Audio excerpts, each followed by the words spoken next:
From the California coast to Central Florida to the Lone Star State of Texas, drivers and teams for GT America powered by AWS have already crisscrossed the country in the first half of the season. As part of the 8-stop tour of North America, rounds 9 and 10 of GT America are held at Virginia International Raceway, a 3.27-mile scenic road course built in 1957. It's here at VIR where we resume the season after a short summer break. Hi everybody and welcome to GT America powered by AWS from VIR. Kyle Heyer, joined by Calvin Fish, Amanda Busick in the pit lane, and Ash Vandelay following along on Twitch. Calvin, this has been an interesting weekend so far for track conditions in qualifying, in practice, and it's been a hot week, but now we've got some rain in the area as well. Yeah, and that affected this morning's, what should have been a qualifying session. It turned into essentially a free practice session, and the grid has been based on free practice 2 times from yesterday. So that's thrown a bit of a curveball all of the competitors, and the rain has been in and out all morning long. We'll wait and see if we stay dry here for the race, but as I look outside the booth, there's a little shower going on right now. Yeah, it seems like there was a big weather system that just missed most of us to the northwest rather, but as we continue to watch the raindrops fall, this is probably something that the teams had a plan for, but you know, I don't know if it's going to be raining this entire time, so it's going to bring in the the idea of what tires do you start on? Do you take the chance on slicks or do you put on wets? I think right now, the amount of rain that's coming down, I'd be surprised if anyone's going to go with slicks. I think wets is the way to go, the amount of precipitation, and they'll be looking at the radar too and trying to guesstimate is really what it is in terms of how long it's going to hang on. Yeah, so teams are allowed to change tires here now with that delayed start, as you mentioned, Calvin. And as a driver, how challenging is this for you to reset your brain and get set for a wet race? Well, I think it's not a surprise. I mean, looking at the forecast for this weekend, and particularly here on Saturday, we anticipated some rain moving in and out. So I think all of the drivers' mindset was a little bit of the unknown, be prepared for it. So I don't think it's too much of a curveball in terms of knowing that you're going to see some rain here, but for certain teams, certain drivers, they may have very little or no experience with their particular race car on this circuit in the wet. So it's all about getting out there and learning and not making that critical error and just feeling things out. Round at Circuit of the Americas was basically the halfway point of this season, but there's some great championship battles that are happening as well. But with all the tires going on the cars that are changing the conditions here, let's head down to Amanda and check in how things are on pit lane. Oh boy, did the conditions change here just within like the last 3 to 4 minutes. We were ready to start this race under green flag conditions with slick tires on these cars. But as you saw, the message from race control is go ahead and change those tires. The wet tires are going on the GT3 and GT4 machinery we have here for this GT America race. We are monitoring the radars as well. So whatever your flavor is of what choice for weather you look for, we'll be looking for that as well. But a lot of mixed messaging coming from the paddock of whether they like racing in the rain or not. You look at some of the veterans like a Johnny O'Connell who was praying for these conditions. He talked about how tricky VIR is just in normal conditions. So when you add the element of rain, how much it stresses a driver and how much talent really comes into play here. And then with Jason Dasklos leading that championship right now, I was talking to him just on his comfort of driving in the rain. He's like, well, just go back to my performance this morning. In practice, I was the fastest driver. I will take these conditions. So guys, a lot of drivers on here excited for the rain, some a little hesitant, but no matter what, VIR is going to stress the talents of these drivers, and another exciting race ahead for us here in Virginia. Thanks, Amanda. And yeah, Calvin, we always talk about how rain is the great equalizer, but with a wide variety of experience, you'd have to lean on those that have had 10, 15, 20 years driving sports cars in the rain as favorites potentially. Yeah, I mean, there's 2 boxes to tick here. There's one, if you've got a great race car in the dry here and you've been dominating the weekend, you want it to stay dry. You want those conditions to remain stable and just kind of execute your race. However, if you're on the back foot, Johnny O'Connell said he was praying for rain. Talking to that team yesterday, they said they were really struggling to get that Audi working for them. I saw Johnny himself and he said, man, I'm just struggling. He said, we're going to keep working at it. So this gives them an opportunity to be on that equal footing, the great equalizer. But then you then factor in, well, who has great wet weather experience? Johnny has been racing for decades, so he's going to be comfortable in whatever the conditions are. Dasklos has the confidence based on what he saw in this morning's practice session, and it was quick. So 2 fierce competitors duking out for this championship chase. Jason has that championship lead, and Johnny O needs to cut into it here. Yeah, certainly, and there's some championship implications as well that we'll talk about here in a bit. But here's a look at the 3.27-mile circuit. 17 corners around here, Calvin. It is a classic old-school North American circuit with lots of high-commitment places. It really is a wonderful facility. I mean, they upgrade it every single year you come back, and there's something that has been changed and upgraded, so they've really done a tremendous amount of work here. Safety has been a priority over the years here because you said it is old school with big consequences, but, you know, you can see the new safety fences here right in the shot underneath the graphic as a display of the sort of commitment that's been made here by Connie Nyholm and all of the partners here at VIR. But the racetrack itself, very challenging, just over 3.25 miles, 17 very demanding corners and some very demanding brake zones. We talked about it in earlier races today, Kyle, in terms of they're not simple. You're not just in a brake line, you're trail braking, you're coming into another corner, turns like turn 1, into turn 3, into turn 12, into turn 14. Very critical brake zones, but tricky ones at the same time, particularly when you got competitors in and around you. Yeah, definitely not as point and shoot as we might get at the next track on the calendar is Road America, where you've got straight lines into brake zones for the most part here. So it's pretty different from the next track on the calendar. But those championship implications I talked about, we haven't seen a wet race in SRO in quite some time here in North America. So there's a lot of unknowns coming into this. Of course, Jason Daskalos leads in the SRO 3 category. Race 1 back at Circuit of the Americas. But Johnny O'Connell hoping for that rain. He sits second. Could he gain some on Daskalos here today? Yeah, for sure. And the other thing is, so we talked about the drivers being prepped. We've got the cars on wet weather tire, but there's so much that goes into ensuring that all of your venting is correct, that you don't have water coming in through any leaks through the window sills and everything else, and making sure you got visibility, making sure the wiper system is working correctly, the blowers are working correctly, because driving in the rain is difficult enough, but you got poor visibility. It really adds to that challenge. And in the GT4 category, Kurt Swearingen is chasing Isaac Sherman in the championship battle for GT4. So as Kurt Swearingen's trying to run down Isaac Sherman, Cal, what adjustments are you going to make in both the SRO3 and GT4 categories? Well, it depends how much you forecast. I think it was so off and on, no one could really predict what the weather was going to be, and it was a bit of a scramble here to get the wet weather tires put on. So that's the first thing. It was done in a timely point in the day where we could get those changed over before the cars rolled out of pit lane. So that's number one.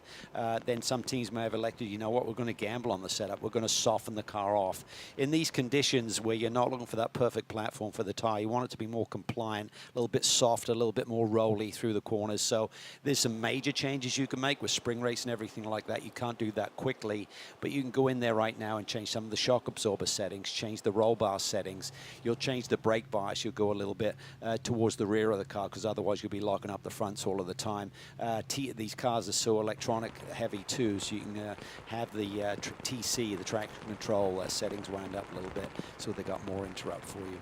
So the rain started fairly light, but this is very heavy rain, Calvin. I mean, how heavy is too heavy for these cars? I'd say right now they're probably going to wait. I would think that the stewards will just try and get a little bit of a gauge here. There's nothing worse than getting cars out there and it turns into mass confusion. Just wait and see what this racetrack is going to do. Make sure it's drivable.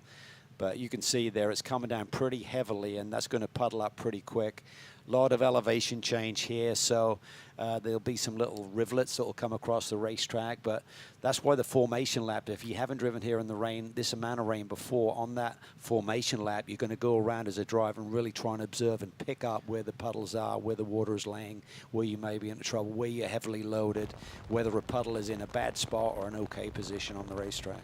And one of the tools in the toolbox for the series as well is to start the race behind the safety car just to get the clock running, but not turn the cars loose until they feel like it's safe enough and dry enough to continue racing. So that's something that we could potentially see as well, because it is absolutely downpouring out there right now, Calvin. And the last thing you want to do as a series is throw the green flag with the field heading down to turn 1 in a hurry. I know we want to get the races underway here this afternoon, but it might be worth waiting just a little bit to get a better gauge to make sure this racetrack is going to be drivable. There's the Rotec Racing 098 of Isaac Sherman, who's leading the championship in GT4, and it has been a very successful season for him so far. The only race he hasn't won was Circuit of the Americas at a couple months ago. He's in a drought. He's in a drought. what a winless streak there. There's a new driver here this weekend as well, the number 92 from MMG Racing. That's Jean-Frédéric Leberge, who's got experience racing in Canada and in Europe in Porsche machinery, making his debut start here in GT America. Yeah, he did some single-seater racing around up in Canada in Formula Ford back in the late 90s. Then he's been a veteran of Porsche GT3 Cup over the years, and more recently in the Pinty series up there. And we'd had sort of notes that he might have been on the Fanatec GT grid with Alex Tagliani earlier this season. That didn't materialize, but great to see that MMG group here this weekend, and we understand they may be competing in Fanatec GT as early as Road America at the next round of our championship. Yeah, so hopefully we'll see that car in Fanatec GT World Challenge America, powered by AWS soon, but it gives the team an opportunity to kind of get into the paddock and kind of test the car out, make sure that it's all up to what they're expecting out of it. And this is a great series as well, with the bronze drivers, you know, kind of gauging how things are going to go for Jean-Frédéric Leberge and see what adjustments they can make for the future. But there's your championship leader in the SRO3 category, Jason Daskalos. It's been a pretty successful season for him so far as well, I'd say. But cars are rolling off the grid here, Calvin. Yep, so we're going to get out there and have a feel for the conditions. And again, even under, doesn't mean we're going to go green. We're going to get out there, get the ball rolling, so to speak, let the drivers give some feedback to their crews. That'll then be transferred over to the race officials. Certainly the safety car driver, pace car driver will have some feedback going back there as well. But you can see the amount of standing water right now. It is, that's a lot of water to deal with, even for these Pirelli wet weather tires with the grooves and everything. They're a softer compound, and even though they're a wet weather tire, I don't think there's anything from Pirelli that stipulates you can't put the wet weather tires in the warming blankets, but generating tire temperature is really the key. So, and to get that, you need to load the tire. That's why it's hard in the wet, when you're not really getting the cornering forces to generate tire temp, and that's why it's really treacherous to be out there, even though the water is going to be dispelled, but actually the grip level is going to be low because the tires are being kept so cool in these puddles. You mentioned the safety car driver. It's Mike Stillwagon, who's also a racer himself, so he'll be feeding that information back to the tower and learning what they can learn. But this does look like a lot of standing water, especially puddling in those yellow and green curbs. They've kind of got teeth to them that retain water as well. So even after the track loses some of the puddling, those curbs can be pretty treacherous as well. But cars are peeling off sort of one by one, Calvin, trying to get some heat in. Yeah, because they weren't in the correct grid formation based on the fact they went back to their pit boxes to do that wet weather tire change there. So they're being released in the order that they need to start from. And again, this grid was being set from the free practice 2 times of yesterday afternoon. So it'll be Justin Rothberg on the pole for Turner Motorsport. He and Robbie Foley have a pretty sporty race car in Fanatec GT here this weekend as well. As you mentioned in the qualifying show this morning, Justin hasn't got race experience yet, but they did test here a few weeks ago, so he's getting more and more familiar with this racetrack. Let's have a look at the starting lineup here for GT America, powered by AWS. Justin Rothberg and Jason Daskalos starting on the front row in their BMW and Mercedes-AMG respectively. Johnny O'Connell and Jason Bell are starting in row 2 in SRO3. Of course, row 3, it's Ross Schwest starting in 5th in the number 50 Porsche, or Mercedes-AMG rather. In the Porsche, it's Kyle Washington in the number 32 in 6th. In 7th place overall, it's Elias Sabo in the 511 Aston Martin Vantage AMR, and Jean-Frédéric Leberge making his first start in 8th in row 4. In row 5, it's Tim Stavage starting 9th in SRO3, and we get into the GT4 category. Kurt Swearingen will start on pole there, with Gray Newell in the number 25 for Heart of Racing Team Aston Martin crew, and Demir Hott in the 05 rolling off in 12th overall. Then behind, it's championship leader in GT4, Isaac Sherman, and Nicholas Shanny sharing that 7th row overall, with Todd Perriott and Joseph Catania sharing the final row here in GT America. Joseph Catania making one of his first starts here as well in the GT America series. Yeah, he and his son have been stalwarts in TCX competition, and they were supposed to run in Pirelli GT4 this weekend, making the move up to GT4 in that class and championship. But then unfortunately Lucas had a mountain bike accident, as I understand. I haven't seen him, but that's the report I got. So he's unable to drive. So Joseph here, he said, well, I want to drive. It's a single driver format here in GT America, so that's why we see him on the grid here this weekend. Yeah, hoping for a quick recovery. And having a look at the back straightaway here, the other thing that that you have to consider before you turn everybody loose is not only just the water on the racetrack, but the visibility once they go green. Calvin, the rear arrow, especially in those SRO3 cars, generates a big plume, call that a rooster tail. Tell me more about that. It is tough. I mean, I remember running conditions, particularly over in Europe. I remember running at Hockenheim once, which coincidentally has got an SRO championship round there this weekend, and literally the visibility was zero. It was like being in a video game, and suddenly the screen went blank, and then it came back on again when you see the next car in front of you. So with the speeds that we're running here, 160 miles an hour, and if the visibility is poor and you're running in a pack, that's a consideration too. So they're going to play it safe here. They're going to really evaluate this racetrack right now and make sure it is raceable. Tell me about the differences in handling a wet race between the SRO3 and GT4 cars with that different aero. Well, you know, the GT3 car generates a lot more downforce, so in dry conditions, it's certainly a big factor. Is so in the wet condition as well. But, you know, grip comes from the tire to the ground, and when the track is like this and got so much water on it, even though you got big downforce, it still can play a factor, and you're going to be slipping and sliding. And the other factor is, you know, we talk about this racetrack and big commitment, big consequences. With the amount of rain that we've now had here over the last 24 hours, you touch the grass and you're really just on that trajectory. Wherever you start, you're going to continue until you hit something hard, or unless you get very, very lucky. So you got to tread very carefully, but I think both the GT3 and the GT4 drivers, they've got some tools they can work with, which you mentioned a few moments ago, to play with. But it's all about understanding the grip, feeling the race car. That's what you do when you're driving at the ultimate in the dry, but in these wet conditions, is feeling comfortable, not overreacting, just keeping everything smooth. Everything has to be done at a delicate input with your steering, with your throttle application, even getting to the brakes, even though all of these cars have AWS equipment. Just everything has to be that much smoother. That will be rewarded in these conditions. So as I mentioned, it's been a while since we've seen a wet race in GT America powered by AWS, and I talked earlier about the experience that drivers have. Johnny O'Connell has a lot of experience as well, but one of the other drivers that is learning a lot is Justin Rothberg, and Amanda is standing by with Justin. Yeah, as we get started on this race, Justin Rothberg is on pole. Will take us to the green flag eventually here, but talking in racing conditions with his team. Justin, one of the new drivers in the paddock, has some experience in another series as he works his way into the SRO fold. But talking to his dad, he was talking about rain conditions and Justin's ability to do it. And I was like, oh, are you nervous? He's like, no, we're from Florida. This isn't rain. Well, I think for everyone that's not from Florida, this is absolutely a lot of rain, but for sure, I mean, you know, a driver that's used to a deluge like this is going to be pretty comfortable in conditions, but you see some equipment going out there. Calvin, what are they planning on doing with that? Is it just to help with the standing water? Well, it looks like there's a sweeper there, so I'd imagine we're already getting some puddling down on some of the apexes. I mean, the wonderful thing about this racetrack is the natural terrain, but with that you have a lot of camber and sort of like dips and valleys that the water can collect in. So they're going to try and get on top of this. Don't let it become too much of a problem. Start to move that water early. But I think until we get a let up in the rain, I don't think the racetrack is raceable right now. I mean, it's just so much standing water, even at these relatively low speeds, and that doesn't account for the visibility issues as well. And the challenge is there's also so many other series racing here this weekend that also have to get their races in, so it's challenging to shuffle the schedule around and delay things too long. So that's why the clock is running at the moment. But very challenging to generate tire temperature, as you mentioned, in these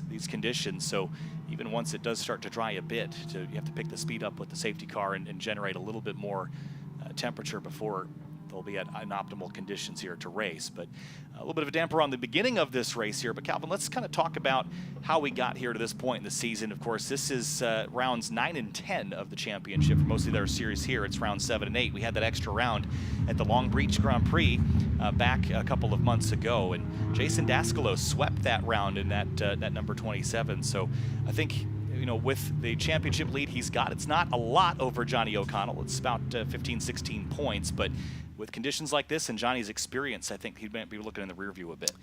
Yeah, it's I think for Johnny he's got so much experience, so even though he sits 15 points back, that's not a massive amount. We've still got a lot of races to go in this championship. I mean, Dascalo has 4 wins versus Johnny O's single win. They're both coming off a very disappointing race at Circuit of the Americas. If you remember, they both got penalties, drove down when they couldn't serve the penalties under yellow, kept losing track position. So it was a frustrating day for both of those teams and drivers to go through, and then have this 2-month break to then sit on that not an ideal situation. You really want to get out there the next weekend and you know, straighten things out. So, but Johnny, who has the experience, he's getting more and more comfortable with this car. They did struggle a little bit. I'd say really for the first time this year, they've come to a racetrack where they really said they're not in the sweet spot with the setup on this Audi. So he's got a lot of faith in the engineering crew there at Ski Autosports. So, but these conditions is going to be not making a mistake, and Johnny O makes very few. Jason's a little bit more aggressive, probably more on edge than Johnny is most of the time with his driving technique. So we'll see what happens here in these very tricky conditions. If we see any green flag, as you said, the clock has started. They have to do that as they're running behind the safety car, just regarding fuel loads and everything like that. And let's check in with Amanda, who's got more on what Calvin was just chatting about. Yeah, just to talk more about the Jason Daskalo situation and the points, and with Johnny O'Connell, with those two guys, I'm sure we're going to see those battles out through the rest of the year. I was talking to Jason Daskalos about COTA, and you, Calvin, you were mentioning those issues about driving down pit lane for those guys, and both having both of their worst finishes of the year. And it's less bad when it happens to the guy that you're also happens to the guy that you're battling in the points with. But Jason was talking about his aggressive driving style and how really his focus is, as we get to this back half of the season in this class, is he wants to stay consistent, not be as risky. He's got those wins under his belt. He wants to keep this points lead against Johnny O'Connell, and that comes down to finishing races, making sure that he's seeing that checkered flag at the end of the race and not making those small mistakes. Yeah, and I think he really needs to mimic the sort of season that Johnny's putting together. Yes, Jason has the lead based on how many wins he's got, but Johnny O's only finished off the podium once, and that was that last round of the championship where they had to serve penalties and did it at the wrong time in the race. So he recognizes Johnny O's not going to go away. So yes, winning races is great. It gives you the biggest points boost. There's a 7-point swing, for example, between first and second. There's only 3 between second and third. That's why the wins really add up when you've had a great season like Jason has. But he's now got to seal the deal. He's won races. He's been fast over a number of seasons now, but to win the championship, it takes a different approach. You were talking about, you know, Johnny getting used to this Audi platform, and he's driven a lot of things over his career. In the wet, are the differences between the cars as far as their drivetrain and engine layout, are those amplified or kind of neutralized by the wet? I mean, obviously the performance of the cars in general may be all reduced to some, you know, level playing field, but front engine, mid-engine, how does that all play in? Well, I mean, these are rear-wheel drive cars, right? So you got to get the power down. That's really the key, is traction off of the corners. And with a rear and mid-engine car like the Audi versus the front-engine cars like the Aston Martin and the Mercedes, you would think that the Audi would have an advantage in these conditions. But again, there's so many electronic aids that will compensate for that and put your car in its sweet spot. So settings, how much experience, you know, what you're doing with those settings in these conditions. This is going to be a learning curve for all of these drivers should we see some green flag, but you can see the amount of water that's being moved around this facility right now. Got some new rivers that are formed here in Virginia in the Blue Ridge Mountains. But one thing I will notice is that the rain has stopped coming down, so at least in most of the track, there's still lots of spray and lots of standing water. But now with the rain not really adding to the issue, it might start to dry up a little bit and shift some water around. We could get some green flag running here pretty shortly. Yeah, we could. I mean, still plenty of time on the board there, as you can see now, down to 27 minutes to go in this 40-minute race. And the best thing is to have these cars out there. That will dry the racing line, just try and clear things up a little bit. We've got the sweepers out there trying to move some of the water that's congregating around some of the apexes here. And also the drivers right now, I would say if anyone's in bad shape, like if they got steaming up right now, if you're towards the tail end of this field, I'd be coming down pit lane and working each and every lap to get everything dialed in so you are ready to go. If you got good track position, you're starting from the front row or whatever, you probably want to hang out there and hopefully at speed some of those issues may clear up. But everyone's getting a feel for it here, dropping back. You see Kurt Swearingen there just dropping back a little bit, probably accelerating through a couple of the corners when he has the opportunity, just trying to get a feel for the grip and gauge how things are going to be. But once it goes green, it's a totally different dynamic. It's interesting to watch him accelerating and braking, testing the longitudinal grip in the direction of travel, and I'm sure the lateral grip side to side is a whole different ball game as well. So feeling out how the tire is going to respond to both those scenarios. Yeah, prepping, it's really hard to generate any tire temperature and keep it in these conditions, but typically when you're driving around like this, you're trying to prep the tire, and one way you can do that is basically two-footer. Drive your right foot on the gas pedal, left foot on the brake, and just kind of drag the brake, and that really generates a lot of brake temperature. And then what the drivers have gotten used to over the last few years, become quite popular, is to use that method to really get temperature into the core part of the tire, so that heat transfers through the braking system, through the upright, into the wheel itself, and then ultimately into the core of the tire to help you out a little bit once we get going. There's a look at one of those sweepers doing work right now, moving some water off the circuit, and already I can tell just by the sheen of the pavement that it looks a lot better than it did 5 or 6 minutes ago. So the team is doing a very nice job with that. But there's still lots to do, and even when we get a green flag, or if we get a green flag, Calvin, it's not going to be straightforward or simple. There's lots of standing water and puddles they'll still have to miss. Yeah, and we just got to see, you're going to be tiptoeing around this racetrack. A lot of pressure on Rothberg here from the pole. Talking about a driver in his early stages of his career, so a lot of pressure on that young man to not make the critical mistake. You're the guinea pig, so to speak. You're going to be approaching these corners for the very first time and finding your braking point, not overshooting a corner, but not being too aggressive is going to be tough. But he's been great this year in terms of feeling pressure situations, whether it's a race, competitor situation. He doesn't seem to be fazed by pressure. So different type of pressure right now. It's the conditions versus a competitor around him. Let's see how he deals with this. Yeah, his 2 best finishes of the season were 3rd at Sebring in race 2 and a 3rd most recently at Circuit of the Americas in race 2 there as well. So starting up on the front, if he can stay there, that would certainly be the best finish he's gotten this season.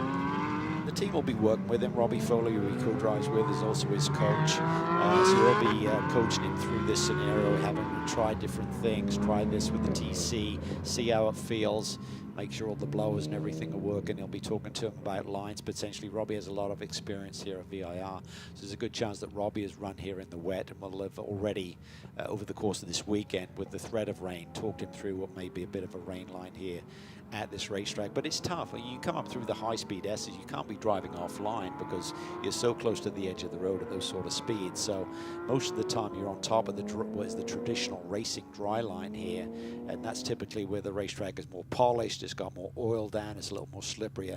You really want to get out into the bite of the racetrack where the aggregate is. If you're driving a GT car, you want to be hearing all the marbles hitting the fenders. That means you're on kind of the racing rain line.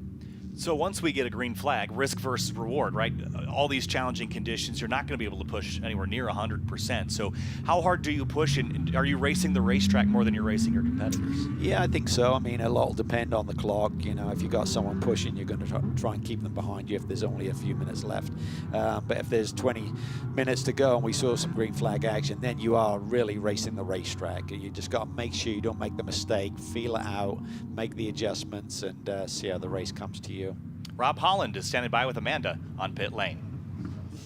Well, I was asking Rob Holland off camera how much experience Isaac Sherman might have with the rain, and you just kind of were like, not much. The guys were just talking about how hard to push in conditions like this. What are you going to advise your driver to do? Not push. I think the big thing right now is let him figure out the car, let him figure out the track. There's a lot of standing water out there and a lot of guys that don't have the same experience in the rain. So we really want him to protect the championship. I mean, that's the big thing. He needs to make sure he scores points. So it's going to be the first few laps, feeling things out, feeling where the track and the car is, and then go from there. Protect the championship. There is quite a cushion there. You feel comfortable about it in this back half? I don't think you can ever feel comfortable about it. I mean, you know how this goes. It's until you get to the last race, until the points are all tallied, there's no way to know for sure where you're at. So, you know, Kurt Swearingen's running real well. Gray Newell's running real well. We've got the Nissan in there for the first race this year. So there's a lot of stuff that's tough. So we want to make sure that he does the smart moves and scores points at every opportunity. What was Isaac's mindset ahead of this conditions? You know, they had the practice this morning, which was really good. I think he got his head around it and was able to finish P2 behind Kurt. He's still figuring stuff out, though, and that's the thing is that the grip levels all change, where you put the car on the track changes, and then obviously these cars with all the electronics, you know, you can play around with the ABS, the traction control, all sorts of different things. And so for him, it's a kind of an adventure into the unknown. So he's really kind of playing around with stuff. I think he's having fun, but I think at the same point in time, he's a bit nervous to make sure he finishes the race for the points. I would imagine so. Thank you, Rob. Guys, it'll be learning on the job for Isaac Sherman. Well, I think he's got a great team manager there in Rob Holland. He knows all about risk versus reward. He just climbed to the top of Pikes Peak in a very, very similar Porsche Cayman GT4 Club Sport a couple of weeks ago. Successfully climbed the mountain in the new Pikes Peak GT4 Trophy class, which is all a part of a collaboration going on there to bring a standard class car that you can just buy and effectively race right up to the mountain and then take it to a championship like Pirelli GT4 America or GT America powered by AWS. Yeah, and thinking about that championship lead, Amanda asked Rob the question there regarding Isaac Sherman. He has 7 wins, so he's got massive points totally, 63 points in front of Kurt Swearingen, who won the last round of the championship. But there's still 200 points up for grabs. There's 8 more rounds, including the one we're in right now, or 8 more races, should I say, 4 more visits to racetracks to go. So there's a lot there, and the key is getting to the point in the race where you're going to score points. All of those boxes need to be ticked, and then the risk can go up a little bit at that point forward. Yeah, we got a quick look at Tamir Hott in the Flying Lizard Motorsports Nissan ZGT4. That's a relatively new car to GT racing, and it's been fun to watch Tamir handle this thing in GT America. You get another look at the SRO 3 cars now. I feel like the speed has picked up slightly the last few laps. Track's looking a bit better, but 20 minutes of the 40 planned have already elapsed here, Calvin. So when we look at that 0.5, this Nissan program has come a long way in the last year and a half or so. Yeah, new fast lap for the safety car. But yeah, I think it'll gradually increase these speeds and pick up the pace on these pace laps. And everyone, as I said, will be dropping back a little bit, getting a little feel, squirt through a couple of the corners and just see how the track conditions feel. Crews are still doing a great job of just trying to clear as much water as they can. And having this massive field of GT America machinery out there helps that cause as well. I'll be honest, that sweeper looks a lot more effective than I would think it would otherwise be. There was a lot of water it was displacing. So that's working quite nicely. And the visibility looks a bit better, but yeah, again, once you're up to speed, it'll change. This is more what I'd say is raceable. It's not going to be easy, but I'd say right now we're getting close to what I would call racing conditions. When we saw that rain pouring down on pit lane before we went out, I'm like, I don't think this racetrack is raceable right now. So I think they made the right call. Start the clock, get cars out there, feel out the conditions. And these laps are really important for these drivers, as Rob mentioned, just feeling everything out, playing with your tools a little bit, seeing how much interrupt you may have with the TC. And again, because some of the drivers have very little experience in the rain, particularly with the cars they're driving here at this racetrack, just gives them a nice little warm-up phase here before we hopefully see some green flag action. I'd say it's somewhat fortunate with the timing as well for it to happen before the drop of the green flag. I think things might have turned out differently if cars are already on track and then that downpour comes. Because until it's too bad to race on, how do you know until you get a car off in the fence, right? So, you know, that was well timed, I think, and the series has done a nice job getting cars on the road and getting at least somewhat closer to a raceable condition here at VIR. Yep, I think all the right calls are made, but some of there's a little bit of luck. Obviously, as you said, the timing of that rain when it started to pelt down, if they're already out there and you're about to go green, totally different scenario. But dealing with it the best you can. It's a curveball for the stewards and the officials to make all of the race decisions, make it as safe as possible for our competitors to go out there and put on a great show. We're talking about the visibility and the rooster tails coming off the tails of these cars. It's also helping remove the water from the surface. It's the whole idea of the underbody aero is to create a low pressure area under the car to suck it down to the ground, but that low pressure is also physically removing the water. So pretty interesting physics going on here. But it does sound like conditions have improved enough where see the lights off on the safety car here, Calvin. So they think we're going to go green next time by as it stands. Yeah, so we're not going to go side by side like traditional start. It's going to be a single file restart just to, if someone twitches as you're accelerating side by side, you're not going to have any issues there. So everyone's going to be careful here. It'll give Justin Rothberg a little less pressure, no one right alongside him like Jason Daskalos. And it's going to be all about picking your marks and finding that braking point for the very first turn. Be a split start, so there'll be a gap between this SRO 3 machinery and the GT4 class, which will be led to the green by Kurt Swearingen. Yeah, so that will just give them an opportunity to sort themselves out before having cars out of class sort of on the horizon as well. So should get a start this time, as you mentioned, Calvin, single file, and we'll have about 16 minutes of racing remaining out of the 40 that were scheduled and planned here today. But we also have a race tomorrow, and there is weather in the area tomorrow as well. So there's a lot you can learn right now. It's not as likely tomorrow, but I still think there's a lot of drivers about to learn a lot of things in the next 15 minutes or so. Yeah, and the other point is we talk about, you know, making the right decisions, not pushing too hard. It's a double-header weekend, right? And this is race one, so if you make a big mistake today, it could really hurt you in the points of not even seeing the green flag tomorrow. So lots to consider, and to finish first, you must first finish. Yeah, I'm sure if Desclos got the message that we're going single file restart here, whether he's just trying to stay out of the spray of Rothberg here. Yeah, it's going to be challenging too once you're under power down the front straightaway. There's going to be quite a bit of water picked up from underneath that car, but looks like now he's in line and single filed out. The Toyota GR Supra safety car is about to head for home and back into the pit lane. And with 16 minutes left on the clock, GT America, powered by AWS, may finally get a green flag here on Saturday at VIR. The Supra splashes through a puddle on the way to pit lane and accelerating up through the gears. We are racing in GT America, powered by AWS at Virginia, and tons of water already, Calvin, from underneath the louvers on that car. Yeah, pole sitter there, Justin Rothberg. You see him squirm as he went to power there, accelerating up through the gears. Desclos there, he runs really wide. I think he just got in a little bit too deep, may have activated the ABS, runs wide. Johnny O trying to make a move, and we've got the GT4 car somewhere in that spray. This Swearingen, our pole sitter. And there's Kurt Swearingen, the leader in GT4, down to the first corner. Everyone taking a pretty tentative run down there. I saw a lot of cars offsetting side by side just so they can see Isaac Sherman on the outside of Demir Hott here. He's going to do the crossover and tuck in line, actually. Just be conservative now. Yeah, he's looking pretty racy here. Now he tucks it to the inside. That Porsche is hooked up. He's able to carve the corners despite the conditions, but Hawk kind of keeps him at bay there as they go through left hook. No knockout blow this time for Isaac Sherman. Now he runs the cushion around the outside. Really nice job. He lost a little grip there. Big slide for Hot, Calvin, as they work their way through Snake. Yeah, he just tried to go to power there to try and out-accelerate Sherman off the corner. Gets it a little bit wrong. Up through the climbing S's, the 8 of Elias Sabo there, taking a very slow approach to the climbing S's, just being cautious and careful, as now here comes the GT4 leader. Whoa! Here we go. Desclos, massive impact there. Not sure if that was into turn 11 or not, but somewhere on this opening lap, our championship leader is off for a ride and hard into the tire wall.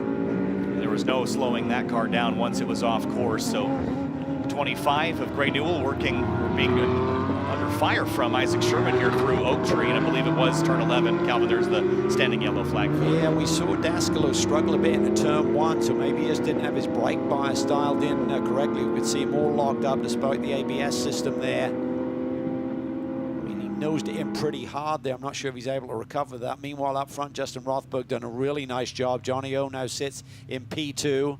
Safety car has been deployed. Yeah, that will be for the 27 of Jason Desclos, who speared off at turn number 11. And coming over South Bend there, Calvin, the track drops away. It's a challenging area, even in the dry. Yeah, and when you're coming downhill like that, as soon as you lock up, it's really hard to arrest the speed and get it back under control. The corner's coming at you in a hurry, and there's very little you can do with the throttle, with the brake application and threshold braking. There you can see the damage to our championship leader. It's a lot of damage, actually, isn't it? Really is. The key is there any radiator damage? Because I think he can get in the pit lane. Nick Short will try and go to work. Then you see the body parts flying. That's carbon fiber everywhere. They've got to clean that up as well. Hood is now up, so Jason's got to somehow get it back to pit lane. Just try and keep the wheels moving here. He is in a position in the race where he should score points, but it's damage limitation at this point, literally, for the championship. Yeah, even the safety truck got a little fishtail there out of turn 12 as well, so it is challenging. And there's the look at the 27. And here's a look at the championship standings with this factored in. Jason Desclos would lose quite a chunk of his lead. And now it would put Johnny O'Connell right on his heels heading into tomorrow's race, too. Yeah, 15-point lead coming in. So that's being smashed to pieces literally right now.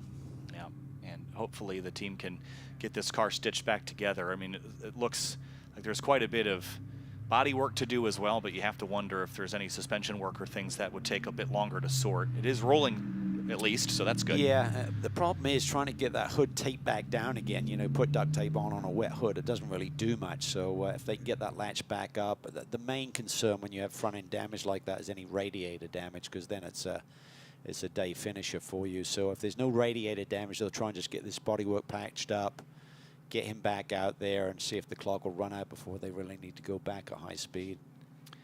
So Jason Daskalos heads down pit lane at 50 kilometers an hour with significant damage after an off at turn 11, and pulls into his box to the attention of his crew from CRP Racing. But under the safety car here, but Calvin, with that car rolling away under its own power and just some debris to pick up, we still could get a restart potentially. It's only about 11 minutes and 20 seconds to go. If the series feels like they can keep rolling, we might get a restart. Otherwise, they would let this continue under full course. Yeah, I agree. And we've got plenty of time on the board there, and there shouldn't be too much cleanup. Obviously, the safety barriers have to be put back in place in case someone else hits them at the very same spot. This is a difficulty in the rain, and you know that was pushed back. Let's take another look at it. This was pretty late. Yeah, he just gets on the brakes there and just got it locked up. You can see everything is completely locked. So yeah, I thought it was earlier at South Bend where he'd gone off to the right and then speared across, but he was actually on the left side of the track and it just never turned in. And once you drop that left side Pirelli into the grass, there's not much that you can do from there. Yeah, I don't know if it was a brake bias issue or some kind of braking ABS issue, because we saw him very wide, remember, on the first corner after the initial start there. He ran really wide in turn 1 and 2. I was talking with another driver in the paddock yesterday about the adjustments you'd make to brake bias in the wet. You can shift it more to the rear because you're not putting so much load on the front of the car. And this car is, this is looking not great for Jason Daskalos, and it's also possible with Tim Savage down the order. We didn't catch exactly what happened to the 007, but back under green here, looks like, Calvin. Yeah, we're going racing again. Oh, Rothberg's deep. He's too deep. Johnny O's going to slide it to the inside here, maybe grab the lead here as they accelerate off turn 2. Rothberg recovers, gets the car back. Really tricky braking zone. Johnny O is going to put the pressure on here on this young man. We talked about how poised he's been in racing situations this year, but it's a different type of heat right now. Under 10 minutes to go, and there's a battle for third as well. Jason Bell and Ross Schwest are battling Aston Martin versus Mercedes-AMG, but the battle for now is the top spot as they head into Snake there. O'Connell on the heels of Justin Rothberg. Yeah, Bell having a really nice day, getting more and more to grips with his GT3 machinery. Struggled early, got the car late, so didn't get a ton of testing, so he was somewhat frustrated by his own performance at the early rounds of this championship, but they've been out running in this mid-season break. But he and Schwest have had some great GT4 battles over the year. Now it's resumed at the higher level of competition. Rothberg has put some distance on O'Connell through the S's here. Schwest not quite on Jason Bell's tail either, so the field's stretching out here a bit as we head down to Oak Tree. And I'll tell you what, Rothberg is doing a great job. He's got the hammer down and he has gapped Johnny O, so the pressure was on when they exited turn 2, but looks like Rothberg's got about a second on him immediately. Kurt Swearingen, the leader in GT4, on the heels of Elias Sabo, the last running car on the lead lap here in SRO 3. Little wiggle there for the 7 as he accelerates onto Madison Avenue. Yeah, there we see Gray Newell aboard the Harder Racing number 25. He's now feeling pressure from behind. Isaac Sherman, a big run as they accelerate off of Oak Tree Corner. That'll be for second in class as well. So Isaac Sherman working his way forward under the guidance of Rob Holland, as we talked about earlier. There we see Swearingen, a healthy lead, but right behind him, big battle going on for second position in GT4. Swearingen off that momentum, that big victory, finally broke through and beat the other Porsche, Isaac Sherman, in Sherman's form. through. And there we see Sherman is through. Yeah, so up to second place, Isaac Sherman in the 098 for Rotec Racing. The next car on the chopping block for him is the ACI Motorsports Porsche as we complete a lap under green here, finally, at VIR in the rain. The stripe, it's a 1 second gap for Justin Rothberg. Here we see Sherman. His car looks really good. He's carving the corners. It looks like the setup on that race car is really good for these conditions. So now he's got no one between him and the leader. Can he chase him down? Into turn 1 now. Bit of a shallow entry to the corner, staying off the racing line there to maximize the grip. And a bit of a battle into turn 1 as well. I think that's actually Tim Savage in the GT3 Aston Martin Pro Sport competition car, working his way by Demir Hahn in the 05 Flying Lizard Nissan. Yeah, and the GT4 car is going to be a little bit more drivable in these conditions. You're not dealing with the massive horsepower that the SRO 3 cars. And here we see a spin. It's the 31 of Todd Perriott at NASCAR, and that car is in the the muck there at turn 3. Let's see if he can get traction actually moving. Oh. Yes, he does. Can he keep it moving? That P0, that's a pretty good tire if he can do that. Yeah. That's impressive.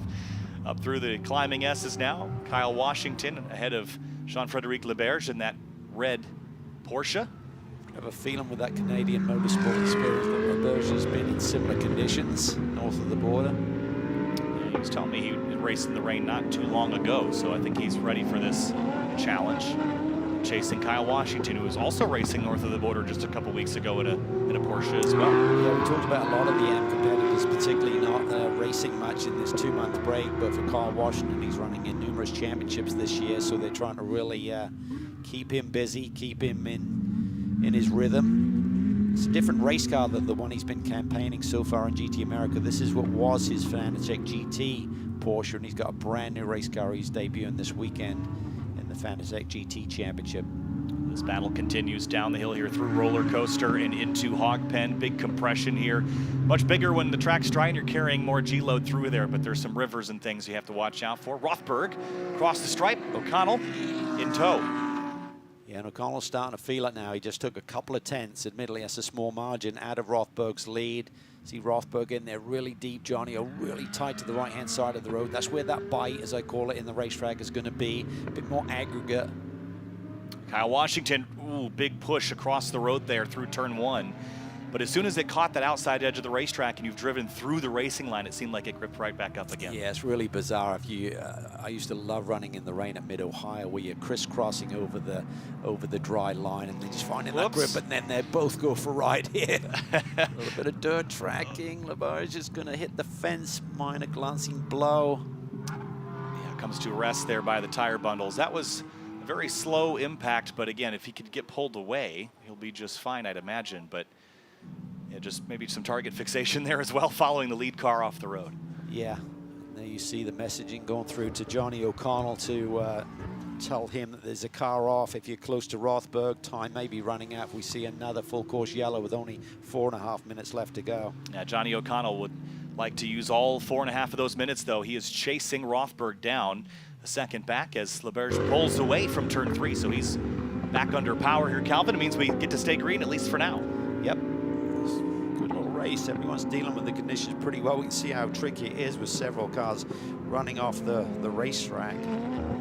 But up front, Rothberg, super impressive. I spoke to Robbie Foley this weekend about what do you expect from the BMW in the rain. He said, well, I'm not sure, but he said they struggled in World Endurance competition, but meanwhile this battle up 400 GT4 is intensifying with Sherman having caught a leader. Isaac Sherman chasing down Kurt Swearingen. Swearingen was able to defeat Isaac Sherman last time out at COTA, and the battle is back on here in the wet at VIR. Up the back straightaway, speeds deep into the triple digits here. Calvin, probably over 140 miles an hour, and then onto the brakes again for Roller Coaster. Yeah, it's about 160 plus in GT3 machinery. Probably about, you're right, about 145, I'd imagine.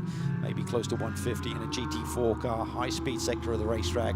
3 times you're going to get close to that around this circuit, down Madison Avenue, down the front stretch, and also up through the S's. But O'Connell, the Rothberg car twitched there through turn 1, but it's about half the distance it was last time by Calvin. So Johnny O'Connell is keeping Rothberg honest here. 3 minutes to go, and the battle's on up front. BMW versus Audi. Yeah, well, Johnny O, sniff of the lead, he's going to be going for it. Look at him exploring, trying to find that grip, working the racetrack. And back in GT4, same is true here. Swearingen on defense from Sherman.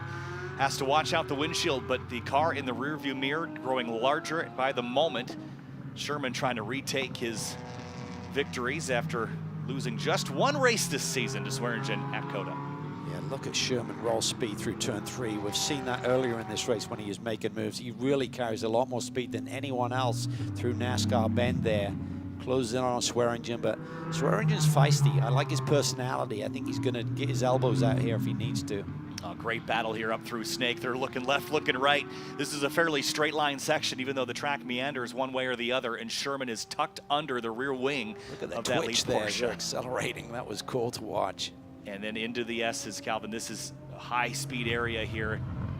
And this is just a great bare-knuckle brawl between these two with 2 minutes to go. Yeah, and it's so tough to follow up through this high-speed section. You're not seeing your marks. You're really just following, putting the car in the train tracks of the car in front of you.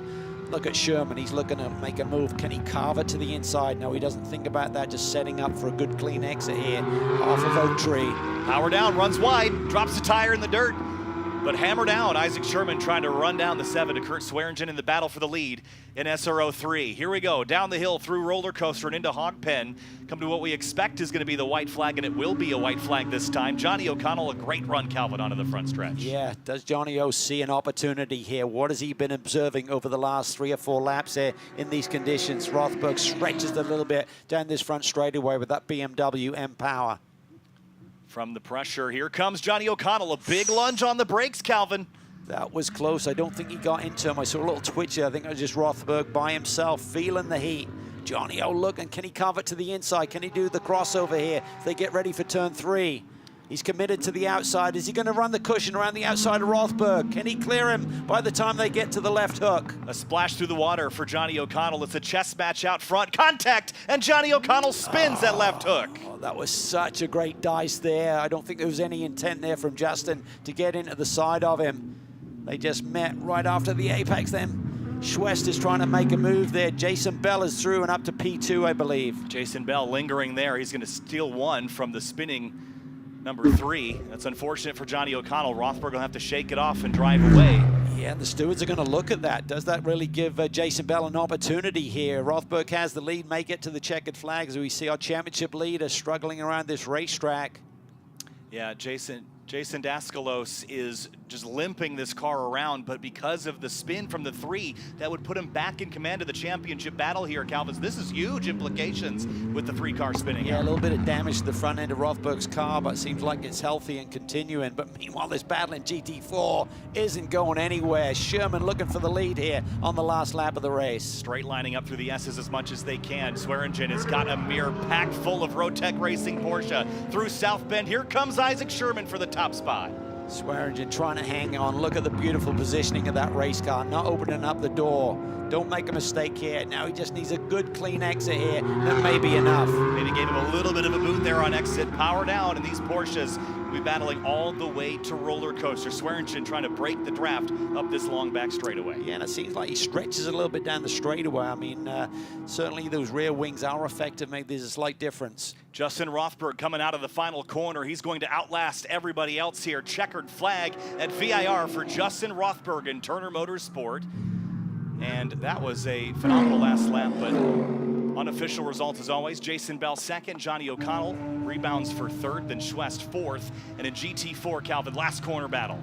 Can Swearingen go 2 on the bounce here? Won the last round of the championship. It was 2 months ago. Can he get his Porsche to the front? It's going to be an acceleration run to the stripe. He's got to run. Is it enough, though? Isaac Sherman trying to get back on top here with a race win. It's going to be close, but Kurt Swearingen hangs on and wins his 2nd race of the season in the number 7 for ACI Motorsports here at VIR in a thrilling duel of the Porsche Cayman GT4 Club Sports at the front of the field. That was awesome. Turner Motorsport, I think they now hold their breath. What's going on in the steward's room? There was that little bump there as Johnny O tried to run around the outside of a very tricky part of the racetrack. Did he give Justin enough room, or did Justin just lose the front end and just bump him? There was definitely contact there. How did they rule on that one? Yeah, that's challenging, and we'll have to see what they say about that. It could be something that happens post-race as well, after they look at some video on board. But let's have a look ourselves from the trackside cameras as to what happened here. Calvin, he set him up well, did the crossover, and high commitment here by John. Yeah, just runs around the cushion here and just gets the power down. They accelerate down towards that next corner. This is called a left hook, and there was a knockout blow there. I can see Rothberg, he's over the curb there. Really had no more room that he could create for Johnny O to get through the corner. He may be okay in terms of that was unavoidable. Got to coexist. Johnny's making a brave move around the outside, and 2 cars got together, but I don't think there was any intent from Justin to get into the side of him, just really close racing. Yeah, and here's a look at the SRO 3 points, and Jason Daskalos, after salvaging what he could with that damaged race car, limping that thing around. 146 points on the season, and with Johnny O'Connell's spin, it knocks him down to 144 points. So still a big gain for O'Connell, certainly, but it would have flipped the lead had they finished as they were running on the last lap. But this championship is so much fun. I love GT America this year. Both classes are phenomenal, some great competitors, and great performances. Great to see young Justin get his first victory, see the checkered flag. Hopefully he'll hang on to it, but well-deserved. Those were tough conditions, and he pulled through. Yeah. Great job. That was a fun race. Again, 40 minutes already is a sprint, but effectively a green flag with 16 minutes to go, and we got our fair share of racing in regardless. Battles in both SRO 3 and GT4, and in some ways an underdog winning in both of those with Swearingen and Justin Rothberg. Here's a look at the results, though. Justin Rothberg and Turner Motorsports unofficial results for now. But again, we think he'll be all right. Jason Bell, second place in SRO 3. Nice run there for him. Johnny O'Connell in third, lands on the podium despite the spin. Then Ross Schwess in the 50, Kyle Washington and Elias Sabo in the top 6. Then Swearingen and Sherman, that epic battle there in GT4 with Jameer Hott grabbing a podium in the Nissan, Calvin. Yeah, nice run for him. Flying Lizard Motorsport there, a nice run for them. They're busy. I think they got 7 entries here this weekend across all of the classes, so big effort there. Yeah, Gray Newell rounds out the 4 of the top 5 there in GT4 with Nicholas Shanny.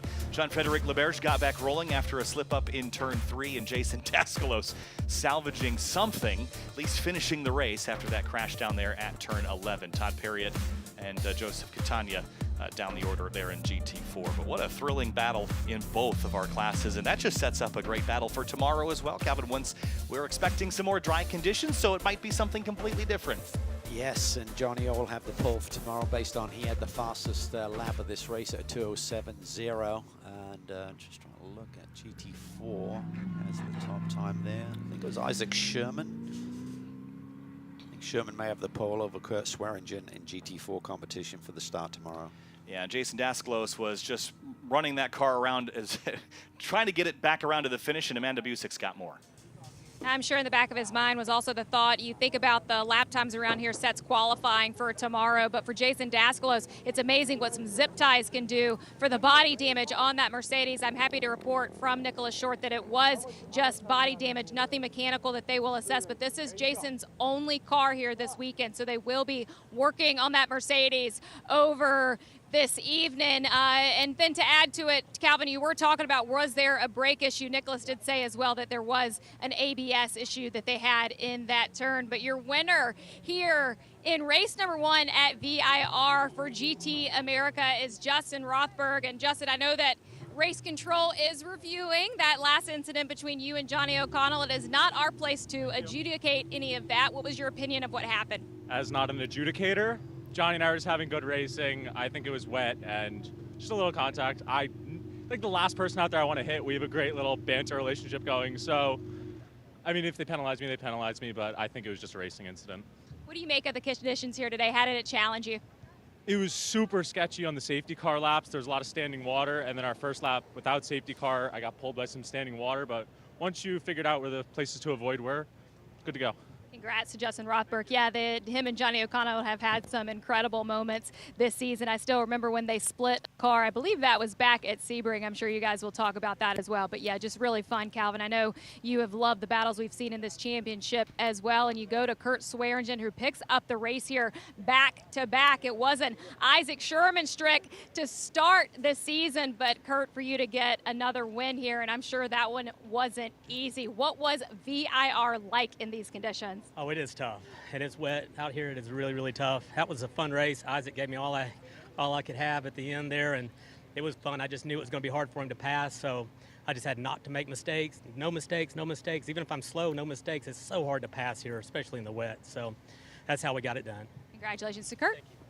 Job well done there for Kurt Swearingen in the number 7, Calvin. That was fun to watch, but let's have a look at the highlights from this first race here in GT America, powered by AWS. It was a wet and wild one. It started in, under the control of the safety car, but once we turned him loose, Calvin, it was a lot of fun to watch. It was. You can see there Jason Daskalos struggled into turn 1, and then later in the lap he had a big one, but some great racing immediately in GT4 with Isaac Sherman making some moves. Yeah, that was a battle there with Jameer Hott in the 05 Nissan. Some great close racing there between those two, but that was part of Sherman's climb up through the order in GT4 from further back in the grid. Jason Daskalos, a big one off at turn 11. Yeah, Nick Short reported to Amanda that he was having braking issues, and that's why he went off the road at the speed he did. Back to green flag after that short full course yellow, and then back to the battle in GT4. Isaac Sherman chasing Kurt Swearingen, keeping him honest here in this championship battle. Then the battle between Justin Rothberg and Johnny O'Connell, side by side here into left hook. Little contact there sent Johnny O'Connell for a spin, but Justin Rothberg was able to hang on and pick up a win here in this championship. All the carnage and chaos, but potentially harbinger of more to come tomorrow in race 2 for GT America.